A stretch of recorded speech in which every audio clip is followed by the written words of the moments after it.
Let this circle represent $1 million. This is what $10 million would look like. This is what $100 million would look like. And this is what $1 billion would look like.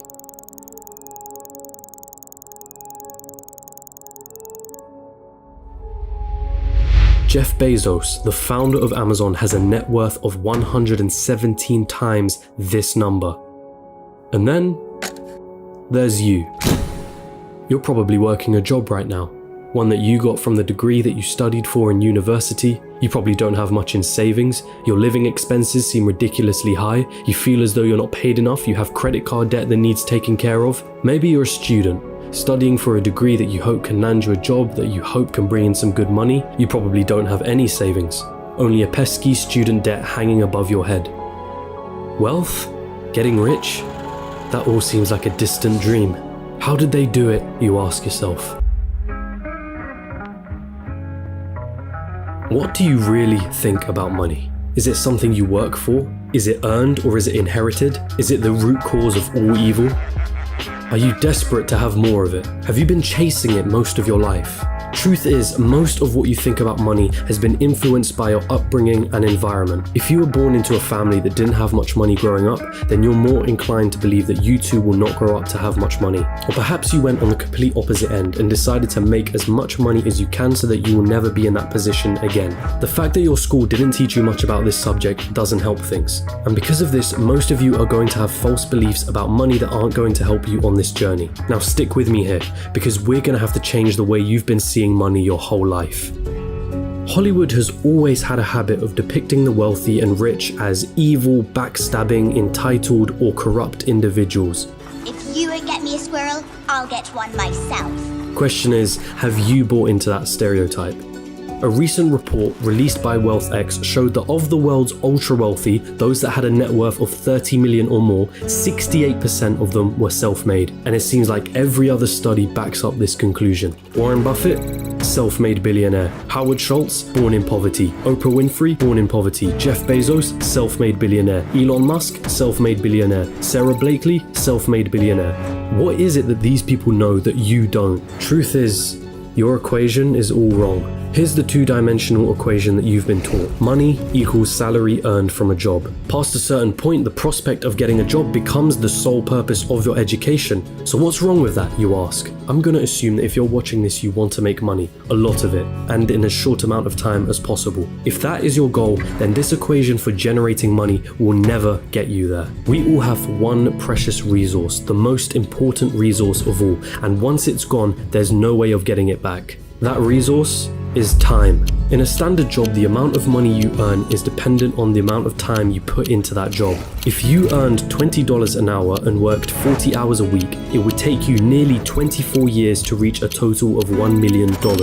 But that is without subtracting any taxes or any expenses that you will incur over 24 years. And let's not forget that inflation would make your $1 million less valuable. The reality is that on a salary of $20 an hour, you can only really be a millionaire at an old age by living frugally. And most of that precious resource known as time has slipped through your fingers. You traded all that time for money, and it wasn't even a substantial amount either.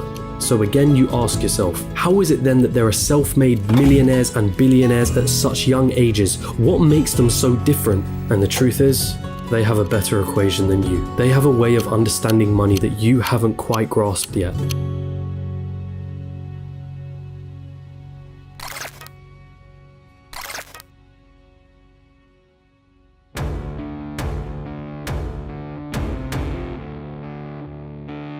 Pay very close attention now. Stop chasing money.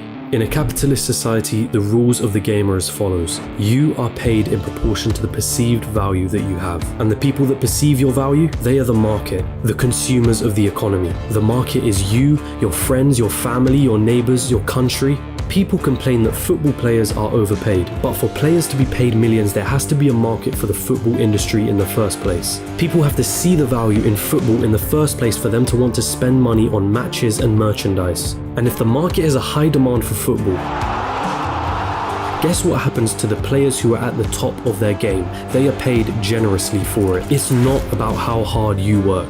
The cleaner that's sweating and tiring himself out every day is paid far less than the accountant sitting behind a desk. Why? Because the market perceives the value of what the cleaner does to be far less than the accountant. As harsh as it may sound, the cleaner can be replaced by anybody. It isn't difficult to learn how to do his job, and therefore the market will not pay him more than the accountant, the guy who spent years studying numbers, the guy who has saved his clients thousands on their taxes. But even so, we just discussed how getting a job isn't the right equation to amassing a great amount of wealth in a shorter period of time. So then how can we increase our perceived value? What is it about people like Elon Musk or Jeff Bezos that makes their perceived value so high? The first step to this equation of wealth is quite simple. If you want money, solve problems. If you take a second to digest this statement, you'll realize that just about all money runs from this basic premise. If it solves a problem, money will be thrown at it. If it's $1 million problem, then the solution will make you millions. If it's $1 billion problem, then the solution will make you billions. Think about all the problems that a site like Amazon solves. The hassle of going to a store, the hassle of having to wait weeks for a delivery, cheaper prices, and so on. Not to mention all the other companies that Amazon owns and the problems that those companies solve. Jeff Bezos helped solve $1 billion problem and was rewarded favorably for doing so. I see what you did. If you've been chasing money, then you've been doing it all wrong. It sounds almost paradoxical, but if you want money, it isn't money that you should be looking for. You should be looking for problems, and more importantly, solutions to those problems. And once you've found that solution, make a business around it.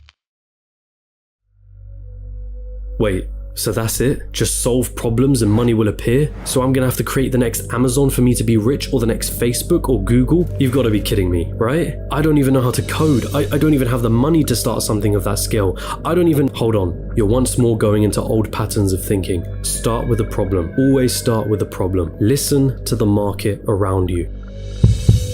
What are people saying they don't like? What are people saying they wish existed? What are people saying frustrates them? What do people think is incredibly inconvenient?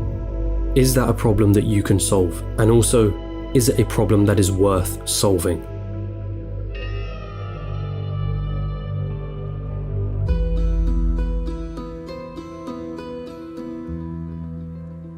The final step of this equation to wealth is finding a scalable solution to the problem. Your solution needs to affect a magnitude of people.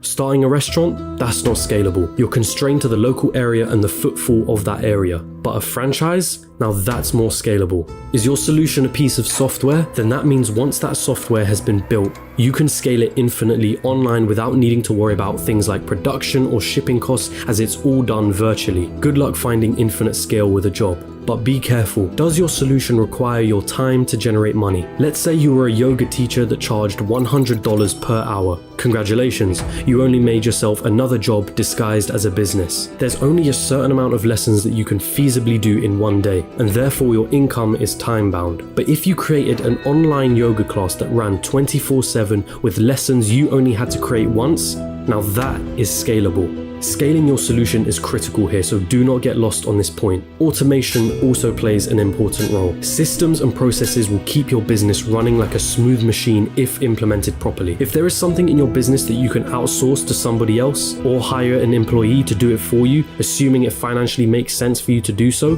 then do it. Tasking yourself with everything is a bad thing. As much as you may think you're the best, there's someone out there that can do a better job than you. Once you've found a solution, it's your job to make sure that solution can be accessed by everyone in your market. It's not about your ego, and it's not about what you're passionate about. The market doesn't care about your passions. So now that you have your profitable business running with the right systems and processes in place, it's time to move on and reap what you sowed.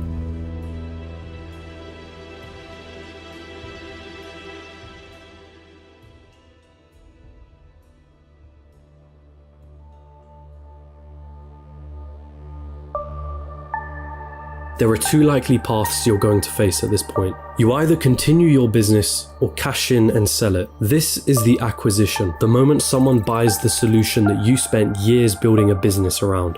This is Instagram being acquired by Facebook for $1 billion. This is PayPal being sold to eBay for $1.5 billion, of which $165 million went straight to Elon Musk's pocket, and the countless other liquidation events that happen across the world. This is where all the effort that you spent into building your company comes to fruition. And if you choose to continue running your business, Well, there's a multitude of reasons for you wanting to do so. Maybe you love the company that you built and want to stick with your baby. Maybe you think you can add more value to the company and sell it down the line for more than it's currently worth. Perhaps that business runs passively in the background, so you don't have to do much to keep the wheels turning. Or maybe it's a combination of these three things. Either way, you did it. You solved a problem that the market wanted solving, and it rewarded you favorably for doing so. And so now I ask you, what was it all for anyway?